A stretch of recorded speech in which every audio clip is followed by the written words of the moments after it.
Welcome to our channel. If you want to upgrade your Spotify subscription plan, follow these step-by-step instructions to switch to a better plan with more features. Step 1. Open your web browser and navigate to the Spotify website. Sign into your account using your username and password. Step 2. Click on your profile icon or account settings in the top right corner of the screen.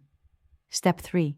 Select subscription or plan details from the menu to view your current subscription tier and available upgrade options.